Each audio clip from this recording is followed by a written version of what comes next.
जो class 12th maths का सबसे इंपॉर्टेंट टॉपिक में से है, today we will study about Bayes theorem. ठीक है, इफ एंड बट नहीं है, ये श्योर शॉट आएगा। कोविड लेकर के इस साल तो सिलेबस आगे पीछे हुआ, आप लोग का नया डेट शीट भी आ गया, वो सब अपने जगह पर है। कोविड लेकर के सिलेबस कम नहीं होता तो भी क्लास 12th मैथ्स प्रोबेबिलिटी में जेई मेंस एनडीए और स्कूल एग्जाम में बेइस थ्योरम का बारी ही था, और कटने के बाद तो 100% कंफर्म है कि बेइस थ्योरम सही क्वेश्चन आएगा, जिस भी तरह का एग्जाम आप लोग जानते हैं। तो कहता क्या बेइस थ्योरम, तो थोड़ा लैंग्वेज देखो, लैंग्वेज देख के शायद नहीं समझ में आया, बट थ्योरम देखो क्या कहता है। कह रहा है let E1 E2 dot dot dot dot dot EN be mutually exclusive. परसों पढ़ाया गया था म्यूचुअली एक्सक्लूसिव इवेंट, मतलब लास्ट क्लास में। And exhaustive event, exhaustive event 11th में पढ़े थे, कुछ याद आ रहा है किसको कहते हैं कि भूल गए हो?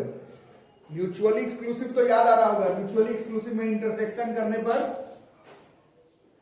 म्यूचुअली एक्सक्लूसिव इवेंट किसको कहते हैं?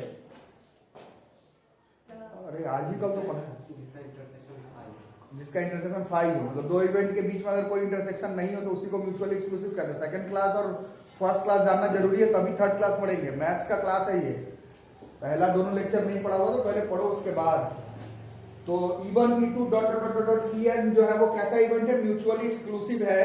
ये वर्ड के बारे में कल परसों ही पढ़े थे। अगला है एग्जॉस्टिव इवेंट, ये 11th में पढ़े थे, याद है तो बताओ, नहीं तो मैं बताऊं। एग्जॉस्टिव इवेंट्स किसको कहते थे? याद है कुछ? एनीवन?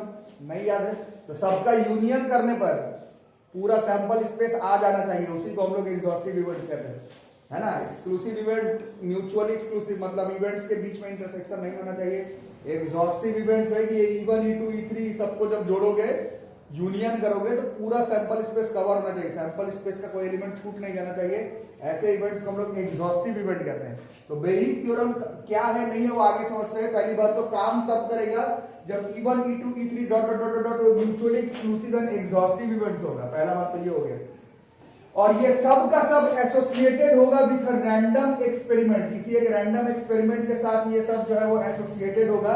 कैसे, क्यों, क्या, किस लिए, वो आगे बताता हूं। पहले थ्योरम अभी लिख रहे हो तो लैंग्वेज पढ़ देता हूं। एंड लेट ई है be any event that occurs with some EI, थोड़ा मुश्किल है ये थ्योरम, इसको ध्यान से देखना। With some EI then probability of EI by E है। अब इसके लिए ये बाई का मतलब डिवाइड नहीं है, जो लोग पिछला क्लास पढ़े होंगे, इसमें कंडीशनल प्रोबेबिलिटी है। EI बाई E का मतलब E अकर कर चुका हो और EI का प्रोबेबिलिटी निकालना हो। E अकर कर चुका हो, E भी एक इवेंट E अकर कर चुका हो और EI का प्रोबेबिलिटी निकालना हो। तो ये जो लोग लास्ट क्लास में किए थे, ये सिर्फ दो इवेंट की बात होती, तो ये परसों पढ़े थे कंडीशनल प्रोबेबिलिटी, उसी से आंसर आ जाएगा। बट हर बार क्या कंडीशनल प्रोबेबिलिटी या कंडीशनल इवेंट दो का ही होगा, ऐसा तो जरूरी नहीं है। 10 का, 5 का, 7 का, 8 का हो सकता है। तो वहां पर हम लोगों को ये फॉर्मूला इस्तेमाल करना है, बड़ा भयानक टाइप का फॉर्मूला है। फॉर्मूला को पहले लिख लो, probability of E by EI into probability of EI divided by summation I बराबर 1 से n probability of E by EI into probability of EI। Application बताता हूं तब ज्यादा समझ में आएगा, बट पहले लिख तो लोगे, उसके बाद तो एप्लीकेशन समझोगे, जिसमें I का वैल्यू जो है वो 1 2 3 dot dot dot dot n है। ऐसे थ्योरम मतलब ऐसे कंडीशन में हम लोग EI बाई का प्रोबेबिलिटी लगाने के लिए जिस थ्योरम का इस्तेमाल करते हैं, उसी थ्योरम को हम लोग बेस थ्योरम कहते हैं। ये कुछ भी समझ में नहीं आया होगा, क्या क्या लिखा हुआ है बोर्ड पर EI E2, ये सब नहीं समझ में आया होगा। ये हम लोग क्वेश्चन के थ्रू समझेंगे क्या है क्या नहीं है। ऐसे ही एक एग्जांपल के फॉर्म में बताता हूं कि मान लो एक फैक्ट्री है और उस फैक्ट्री में 3 मशीन है, ठीक है। तीनों मशीन जो है वो नट बोल्ट बनाता हो, नट या बोल्ट कुछ भी मान लो बोल्ट बनाता हो, ठीक है। मशीन ए मान लो 1000 बोल्ट बनाता है हर दिन, मशीन B 2000 बोल्ट बनाता है, और मशीन C जो है वो मान लो ऐसे 3000 बोल्ट बनाता है, ठीक है। पहला चीज हो गया। दूसरा नंबर, अब इसमें ऐसा मालूम चला, बाय एक्सपेरिमेंट पता चला कि मशीन A जो है वो जितना बोल्ट बनाता है उसमें 1% बोल्ट डिफेक्टिव होता है। ऐसे ही मान लो B जो है वो मान लो 2% डिफेक्टिव बोल्ट बनाता है, C जो है वो मान लो 2.5% डिफेक्टिव बोल्ट बनाता है, ठीक है। समझ में आ रही बात? अब क्या हुआ, अब हमने रैंडमली एक बोल्ट उठाया, कितने में से? 6000 में से, 1000 2000 में रैंडमली एक बोल्ट निकाला, और पता चला कि वो बोल्ट डिफेक्टिव है। पता चला वो बोल्ट निकालने के बाद वो बोल्ट कैसा निकला, डिफेक्टिव है। वो डिफेक्टिव बोल्ट A से निकला या B से या C से, वो पता लगाने के लिए हम लोगों को बेस थ्योरम का इस्तेमाल करना पड़ेगा। मीनिंग समझ में आ रही है? अभी क्वेश्चन जब आएगा तब आपको एप्लीकेशन और समझ में आएगा कैसे, क्यों, क्या, किस लिए, कब, वो मैं क्वेश्चन में करके दिखाता हूँ। फिलहाल तो पहले थ्योरम लिख करके रखो, फिर इसका क्वेश्चन हम लोग सेटअप करेंगे। कंडीशनल क्वेश्चन नंबर 1 इस चैप्टर का यही सबसे इंपॉर्टेंट क्वेश्चन है और यही आया है 50 बार, और आना नहीं आना बात की बात है। ये क्वेश्चन अगर तुम ठीक से समझ जाते हो, सॉल्व करना, मीनिंग, तो तुम्हारा बेस थ्योरम क्लियर है। ठीक है, देखो क्या कह रहा है, एक फैक्ट्री है, उसमें कितना मशीन है, 3, नाम है XYZ। क्या क्या कह रहा है, एक 1000 बोल्ट बनाता है, एक 2000 बोल्ट बनाता है, 3000 बोल्ट बनाता है पर डे। ठीक है, machine X produces 1% defective bolt, Y produces 1.5% and Z produces 2% defective bolt. ठीक है, at the ends of a day, दिन के एंड में एक बोल्ट को ड्रॉ किया गया रैंडम में और वो क्या निकला, वो डिफेक्टिव। क्या निकालना है, what is the probability that the defective bolt has been produced by machine X। इसी के बारे में तुम्हें जानना है। ठीक है, तो इसमें कंडीशनल प्रोबेबिलिटी का काम पड़ेगा, थोड़ा साइन कन्वेंशन का काम पड़ेगा। हर साल बोर्ड्स में ये 6 मार्क्स का आता है, इस बार पैटर्न चेंज है तो 6 मार्क्स का तो नहीं, बट सबसे इंपॉर्टेंट क्वेश्चन रहेगा बेस थ्योरम का। और जो लोग साल भर में ईमानदारी से देखें, 6 मार्क्स का कोई भी क्वेश्चन टफ नहीं रहता, वो एक पैटर्न पे रहता है। पैटर्न पकड़ाया हुआ है तो बन जाएगा। 4 मार्क्स वाला क्वेश्चन जनरली ज्यादा टफ रहता है। इस बार तो खैर 6 मार्क्स का क्वेश्चन नहीं है, बट बोलने का मतलब है कि ये सब में अगर पैटर्न पकड़ लोगे तो बड़े आसानी से बन जाता है। ठीक है, बाकी बेस थ्योरम का क्वेश्चन है किस तरह से बनाना। इसमें एक रूल हम लोग इतने साल पढ़ते पढ़ाते हुए सीखे हैं। इसमें ई जो है, ई मानने, ई हमेशा उसी इवेंट को मानना है, ई बी द इवेंट जिसका क्वेश्चन हो, मतलब जिस पर वो बेस्ड हो क्वेश्चन। जैसे इसमें क्या है, at the end of a day a bolt is drawn at random and it is found to be defective. इसी को हम लोग ई मानेंगे। ठीक है, जो मेन जिस पर पूरा क्वेश्चन जो है वो बेस्ड है। ई be the event that bolt drawn, अभी लिखना मत, इज डिफेक्टिव। अरे पहला चीज ये हो गया, E1, E2, E3 mutually exclusive and exhaustive event होना चाहिए। यहां पर तुमको दिख ही रहा होगा E1, E2, E3 कौन है। Let E1 be the event, let E1, थोड़ा लैंग्वेज थोड़ा सा आराम से लिखेंगे। ई समझ गया ना, 2-3 क्वेश्चन के बाद और सीख जाओगे। E1 बी द इवेंट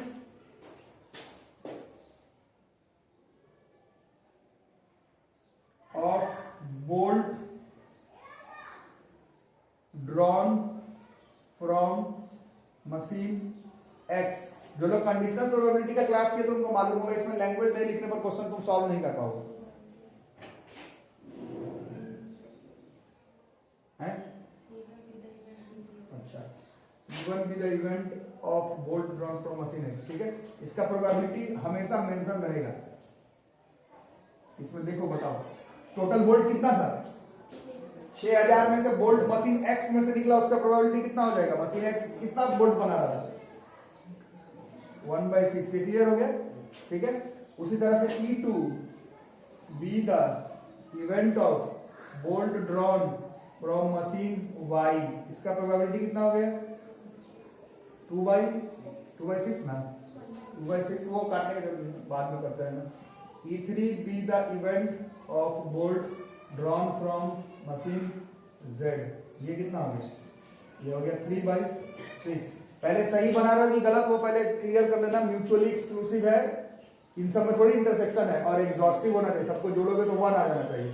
1/6, 2/6, 3/6, 1, ये ऐसा अगर चल रहा तो क्वेश्चन तुम्हारा ठीक ही बनता। ठीक है, इसके बाद एक काम ये हमेशा करना बेस थ्योरम का क्वेश्चन में, अंधाधुंध भी करते तो बिना समझे हुए। वैसे मैं बोल नहीं रहा हूं कि बिना समझे हुए करना, बट बोलने का मतलब है कि आंख बंद करोगे बेस थ्योरम में, और हर क्वेश्चन में अभी जो मैं स्टेप करूंगा वो तुम एकदम डायरेक्ट कर सकते हो, वो हर बार आएगा। ठीक है, वो होगा कि हम लोग probability of E by E1, probability of E by E2 और probability of E by E3 ये निकालेंगे। और ये हमेशा क्वेश्चन में मेंशन होगा, तुमको निकालने का जरूरत नहीं पड़ेगा। तुमको निकालने का जरूरत पड़ रहा है तो तुम समझ लो तुम गलत बना रहे हो बेस थ्योरम का क्वेश्चन।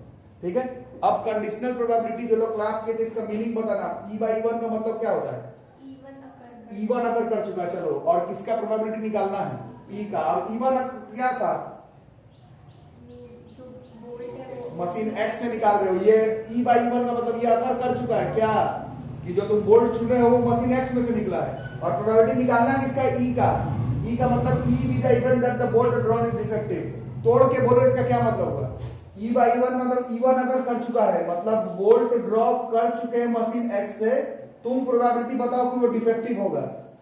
समझ में आया, फिर से बता दूं, थोड़ा टफ है बट हो जाता है। कंडीशनल प्रोबेबिलिटी का एप्लीकेशन है, लैंग्वेज पढ़ना नहीं आएगा तो नहीं बनेगा। अगर ये मेंशन नहीं है क्वेश्चन में तो तुम समझ लो कि तुम गलत बना रहे हो क्वेश्चन, मतलब तुमसे वो नहीं बना रहा, गलत अप्रोच पे चल रहे हो। ई बाई वन का मतलब होता है E1 अगर कर चुका है मतलब तुम बोल्ट ड्रॉ कर चुके हो मशीन एक्स से, ई का प्रोबेबिलिटी बताओ। ई मतलब कि वो जो बोल्ट ड्रॉन हुआ वो डिफेक्टिव हुआ, तोड़ करके बोलो तो इसका मतलब ये हो गया कि E1 से बनाया जाने वाला डिफेक्टिव बोल्ट का प्रोबेबिलिटी चाहिए, और वो मेंशन क्या होता है यहाँ पर, मशीन एक्स 1% डिफेक्टिव बोल्ट बनाता है। ये तुम अंधाधुंध भी करोगे, ये तुमको क्वेश्चन में गिवन नहीं मिलेगा। गिवन नहीं मिल रहा तो तुम गलत बना रहे हो क्वेश्चन, सिंपल। आई समझ में बात। ई बाई टू का मतलब क्या हुआ, बोलो बोलो, बोलने पर होगा। ई बाई टू का मतलब क्या हुआ, E2 अगर कर चुका, E2 अगर कर चुका मतलब तुम जो बोल्ट उठा रहे हो वो मशीन Y में से उठा रहे हो। ई का प्रोबेबिलिटी बताना है मतलब मशीन Y से बनाया हुआ डिफेक्टिव बोल्ट निकाल रहे हो, वो दिया हुआ है। देखो मशीन Y जो है वो 1.5% डिफेक्टिव बोल्ट बनाता है। ये तुम अंधाधुंध भी कर सकते हो, तुमको ये गिवन ही मिलेगा क्वेश्चन में। कोई भी क्वेश्चन इस क्वेश्चन में नहीं, बेस तरफ का क्वेश्चन है। तुम E1 E2 E3 E को ध्यान से बस सोच करके लिख लो, और E by 1 E by 2 E by 3 तुमको कंफर्म मिलेगा क्वेश्चन, तुमको निकालने का नौबत नहीं आएगा, वो कंफर्म पहले से मेंशन होगा। नहीं मेंशन है तो तुम समझ लो तुम गलत बना रहे हो क्वेश्चन, ठीक है। E बाई 3 का मतलब क्या हुआ, E3 अगर कर चुका है, E3 अगर कर चुका है का मतलब बोल्ट जेड में से उठाए हो, और E का निकालना है मतलब वो डिफेक्टिव है, मतलब मशीन जेड डिफेक्टिव बोल्ट बताना उसका प्रोबेबिलिटी तो दिया हुआ था। मशीन जेड जो है वो 2% डिफेक्टिव बोल्ट बना रहा था। यहां तक आ गए, ठीक है। यहां तक हर क्वेश्चन में गिवन रहेगा, बोयस थ्योरम के क्वेश्चन में तुम बस लैंग्वेज सही रखते हो तो यहां तक का चीज तुमको गिवन मिलेगा बोयस थ्योरम के क्वेश्चन में, ठीक है। अब सोचना है निकालना क्या है, ध्यान से देखना, ये निकालना है E1 बाई ई। थोड़ा पहली बार टफ लगता है, हम लोग जब थे स्कूल में तो आता ही नहीं था समझ में, अब आता है, आप लोगों को भी आएगा। पहले मीनिंग बोलो, बोलने से बोयस थ्योरम का क्वेश्चन बनता है। E1 बाई का मतलब क्या होता है, ई अगर कर चुका है मतलब डिफेक्टिव बोल्ट निकाल चुके हो। E1 का बताना है मतलब वो मशीन एक्स से निकला है, ये निकालना है, और यही पूछा था क्वेश्चन में। देखो what is the probability that this defective bolt, मतलब डिफेक्टिव चुन चुके हो, वो मशीन एक्स में से निकला है, ये तुमको निकालना है। और ये निकालने के लिए हमें बोयस थ्योरम का फॉर्मूला लास्ट में लिखवाएगा तो उसका जरूरत पड़ेगा। इन दोनों स्टेप में अंतर समझ आ रहा है ना। E बाई 1 मतलब E1 अगर कर चुका है, E का निकालना है, ये हमेशा गिवन रहेगा क्वेश्चन में, और E1 by E, E2 by E, E3 by E ये तुमको निकालना पड़ेगा क्वेश्चन में, ठीक है। समझ आ रही बात। इसके लिए फॉर्मूला देखो लिखवाएगा, फॉर्मूला क्या कहता है इसका, फॉर्मूला देखो और बताओ, फॉर्मूला को तोड़ करके बताओ। जितना लैंग्वेज साइड सूट में हिंदी इंग्लिश में लिखना सब लिख लेना, क्योंकि अब कब तक क्लास चले नहीं चले पता नहीं। इसका क्वेश्चन पकड़ने के लिए थोड़ा साइन कन्वेंशन लैंग्वेज का काम पड़ता है। फॉर्मूला देखिए, बताओ क्या था, बोलो बोलो। E बाई 1 है ना ऊपर, और प्रोबेबिलिटी ऑफ E1 है EI, यही था ना, मतलब probability of E1 into probability of E by E1, इसका काम पड़ेगा। और नीचे क्या था, समेशन, इस पूरे का समेशन, सबका समेशन का मतलब सम होता है। तो probability of E1 into probability of E by E1 plus probability of E2 into probability of E by E2। शुरुआत में दिक्कत होता है तो हम लोग ये चीज समझे पढ़ाते हुए कि सारा समझ के क्या ही करोगे, समझ के क्या ही करोगे, सीधा क्वेश्चन को सेटअप करना, ये सब बिल्कुल गिवन रहेगा, इसमें से कुछ निकालना पड़ेगा। इस पैटर्न को थ्योरेटिकली लगा करके देखो, सब काम बनेगा, यही बोयस थ्योरम। और ये सब वैल्यू गिवन रहेगा, तुमको खुद से कुछ नहीं निकालना है।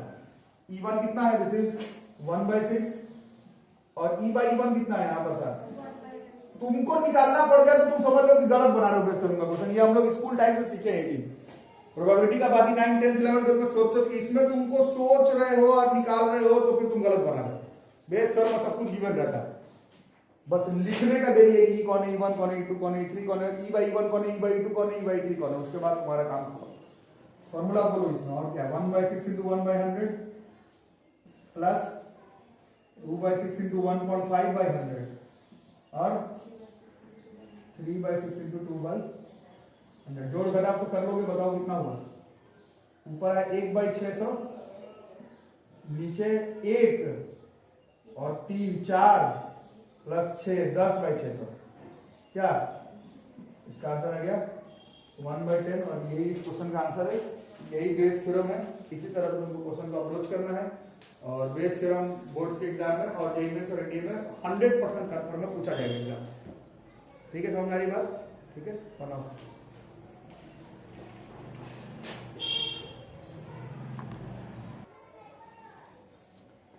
बहुत इंपॉर्टेंट क्वेश्चन है। अभी सारे स्कूल्स में प्री बोर्ड में यही आया है और ये आता भी है क्वेश्चन।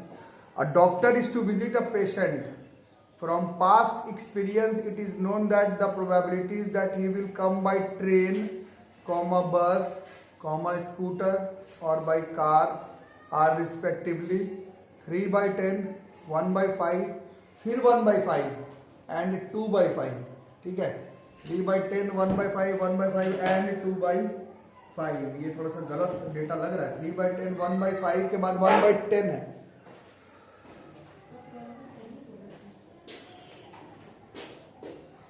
नहीं तो ये म्यूचुअली एक्सक्लूसिव तो है बट ये एग्जॉस्टिव नहीं हो पाता।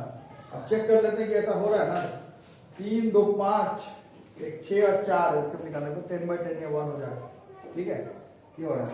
अब probabilities that he will be late, ये तो ट्रेन बस स्कूटर और कार से आने का प्रोबेबिलिटी। अब उसके लेट आने का प्रोबेबिलिटी दिया हुआ 1/4, 1/3 एंड 1/12 रेस्पेक्टिवली। मतलब ट्रेन से लेट आए 1/4, बस से आए तो भी लेट हो जाए 1/3, स्कूटर से आए तो भी लेट हो जाए 1/12 और if he comes by car he will not be late. Car से आता है तो लेट नहीं होता। यहाँ तक डेटा सेट हो गया। अब पूछ रहा है वो अराइव किया, यहाँ पे क्वेश्चन स्टार्ट है, पता चला कि वो लेट हो गया। अब तुम बताओ लेट तो आया ही है, वो बस से आया है या ट्रेन से या फिर स्कूटर से, तीनों का तीनों पूछा जा सकता है एग्जाम में। मैं पूछा कि बताओ लेट तो आया बट वो बस से आया था, इसका क्या चांसेस होगा? ठीक है, किसी का भी पूछ सकता है, ट्रेन बस स्कूटर। कार से तो आया ही नहीं लेट, तो पूछा नहीं। इसमें कार का हटा देंगे, हटा देंगे मतलब नीचे में चारों लेते हैं, देखते हैं, आप ही लोग बताइए। पहले ई, सबसे पहले ई सेट करना जरूरी है। ई कौन होगा?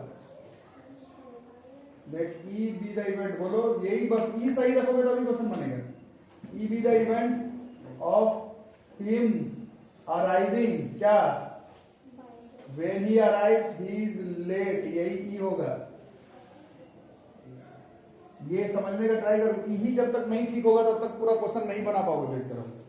जैसे वो पिछले वाले में क्या था, अंत में सब हुआ अंत में जो बोल्ट निकालो डिफेक्टिव हो, वही गलत ले लोगे तो उसके बाद क्या ही बनाओगे question.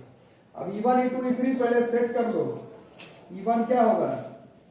E1 be the event of doctor coming from, पहले नंबर पे कौन है? ट्रेन है। ठीक है, और इसका प्रोबेबिलिटी दिया हुआ, ट्रेन से आने का प्रोबेबिलिटी उसका 3/10। अभी बताया था बेस थ्योरम का कोई क्वेश्चन अगर तुमको सोचना पड़ जाए कि ये डेटा नहीं है, हम बहुत सोच रहे, तो फिर समझ लो गलत बना रहे हो। सीधा सा हिसाब सीधा। Let E2 be the event of him coming from bus था, इसका प्रोबेबिलिटी कितना हो जाएगा? 1/5। E3 be the event of him coming from scooter, बोलो 1/10 और let E4 be the event of him coming from car, इसका क्या है? 2/5। अब आंख बंद करके भी तुम ये कर सकते हो कि इसमें हमें ये सब गिवन होगा। E/E1, E/E2 बिना लिखे नहीं बनेगा। E/E3 and E/E4। एकदम practice will make you perfect, ये मानो और एकदम 100% रखना कि क्वेश्चन में दिया हुआ रहेगा। वैसे आपको बोलना पड़ेगा, पढ़ना पड़ेगा। बोलो E/E1 का मतलब क्या होगा? अगर कर चुका, E1 अगर कर चुका है मतलब वो ट्रेन से आ रहा है। तुम ई बता दो, मतलब ट्रेन से आ रहा है और वो लेट आ रहा है। E1/E का मतलब क्या हुआ? E1 अगर कर चुका, E1 अगर कर चुका मतलब वो ट्रेन से आ रहा है, कंफर्म है। तुम बता दो कि वो लेट आया, और ये क्वेश्चन में कंफर्म दिया हुआ रहेगा। देखो यहाँ से लिखा हुआ है ट्रेन से आ रहा है फिर भी लेट आ रहा है, इसका प्रोबेबिलिटी गिवन है। ये नहीं गिवन है तो मतलब तुम गलत बना रहे हो सर। समझ रही बात? This is like 1/4 E by E2 का मतलब क्या हुआ, E2 अगर कर चुका है, E2 अगर कर चुका मतलब बेस बस से आ रहा है, ये गिवन है, तुमको बताना है कि वो लेट आ रहा है, वो दिया हुआ है क्वेश्चन में, बस से आ रहा है तो भी लेट आ रहा है, उसका प्रोबेबिलिटी 1/3 है, समझ आ रहा है। बाकी डायरेक्ट लिख देता हूँ, इसका 1/12 है और इसका वैल्यू 0 है, ऐसा क्वेश्चन में लिख रहा है, ठीक है। और निकालना क्या है, बस वाला निकालना है, बस वाला दूसरे नंबर पर है, तो E2/E निकालना है, E2/E। इसको एक बार पढ़ लेते हैं, E2/E का क्या मतलब हुआ, कौन अगर कर चुका है, E अगर कर चुका है, E अगर कर चुका है का मतलब क्या हुआ कि लेट वो हो चुका है, तुम बताओ वो बस से आ रहा था, यही निकालना है, लेट तो वो हो ही चुका है, लेट तो हो ही चुका है, तुम बताओ वो बस से आ रहा था, तो E2/E निकालना है। इसका फॉर्मूला अभी बेस करो में लिखा हुआ था, इसका फॉर्मूला है E2 इंटू E/E2, फिर चारों E1 probability of E/, plus E2 probability of E/, E2 plus probability of E3 into probability of E/, plus probability of E4 into probability of E/E4। Calculation आपका काम रहा करना, और सब कुछ गिवन है, नहीं गिवन रहा तो तुम समझ लो तुम गलत बना रहे हो बेस नंबर से, ठीक है। कैलकुलेशन घर पे करते रहेंगे, लिख लो, फिर अगले क्वेश्चन की तरफ चलेंगे, कैलकुलेशन आप लोग घर पे खुद से करेंगे। नेक्स्ट क्वेश्चन बराबर इंपॉर्टेंस रखता है, 5 बार आया बोर्ड्स के एग्जाम में। Insurance company insured 2000 scooter drivers, 4000 car drivers and 6000 truck drivers, ठीक है। इंश्योरेंस कंपनी है, इंश्योर किया 2000 स्कूटर ड्राइवर्स, 4000 कार ड्राइवर्स और 6000 truck drivers. The probability of an accident involving a scooter, a car and a truck is 1/100, 3/100 and 3/20 respectively. Probability of an accident involving a scooter, a car and a truck is फलाना, ठीक है। अब इसके बाद क्या हुआ, one of the insured persons, insured तो था ही, पता चला कि उसके साथ क्या हुआ, एक्सीडेंट हो गया, बताना है कि एक्सीडेंट तो हो ही गया, वो ट्रक ड्राइवर, इंश्योर्ड में भी ट्रक ड्राइवर था, उसका प्रोबेबिलिटी कितना होगा पूछा गया। इसमें एक ही है कि आप E1 E2 सही रखें, नहीं तो फिर दिक्कत हो जाएगी। E कौन होगा, सिर्फ मेरे को E बता दो, बाकी सब हो जाएगा। Let E be the event of insured person, event of person having an accident, ये मानना बहुत पहले जरूरी है, ये पहला हो गया। E1 E2 E3 क्या होगा, ये सब बिना लिखे वो कुछ नहीं होगा।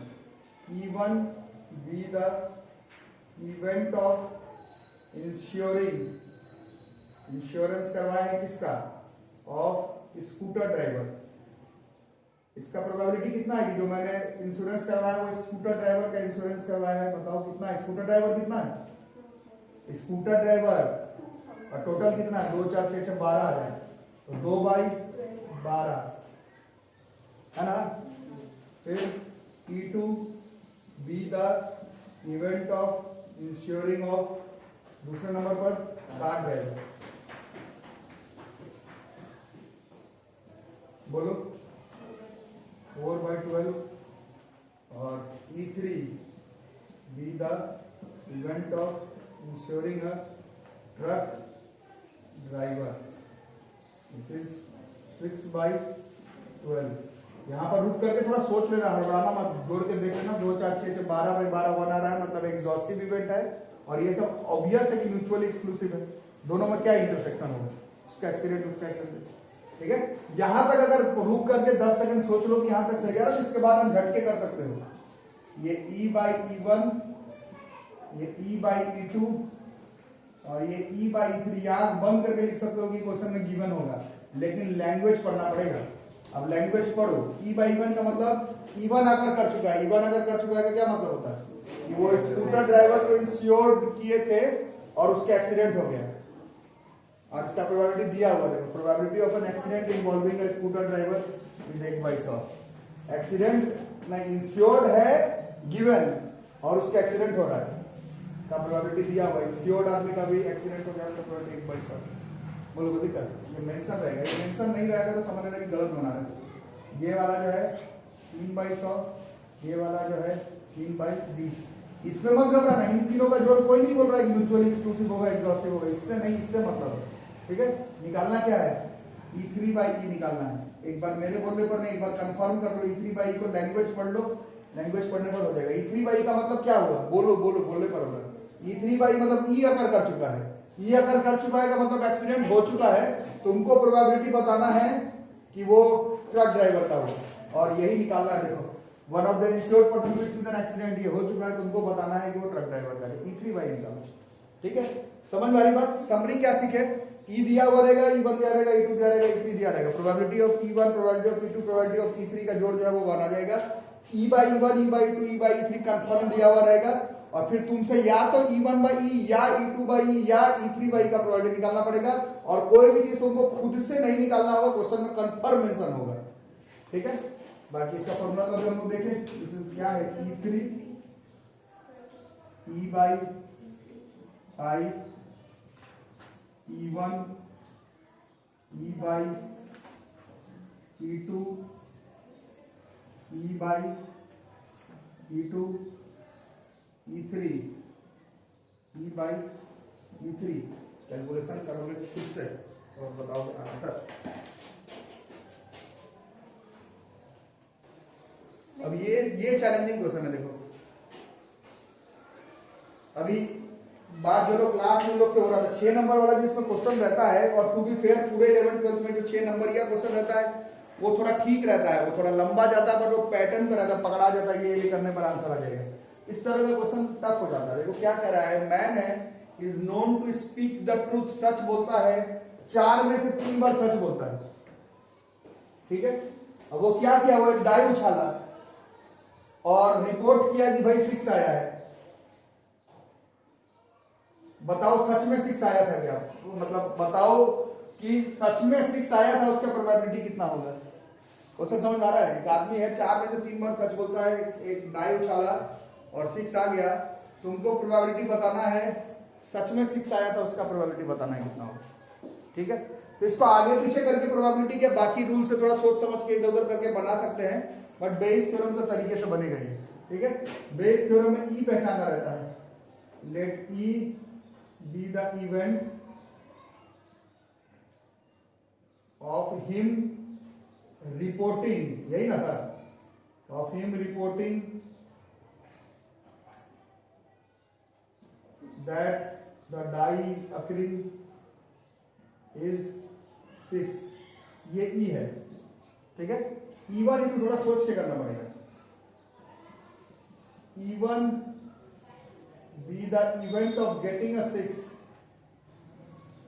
E1 मान लेते हैं 6 आने का प्रोबेबिलिटी, 6 आने का प्रोबेबिलिटी कितना होता है डाई उछालने में, 1/6, तो नहीं आने का।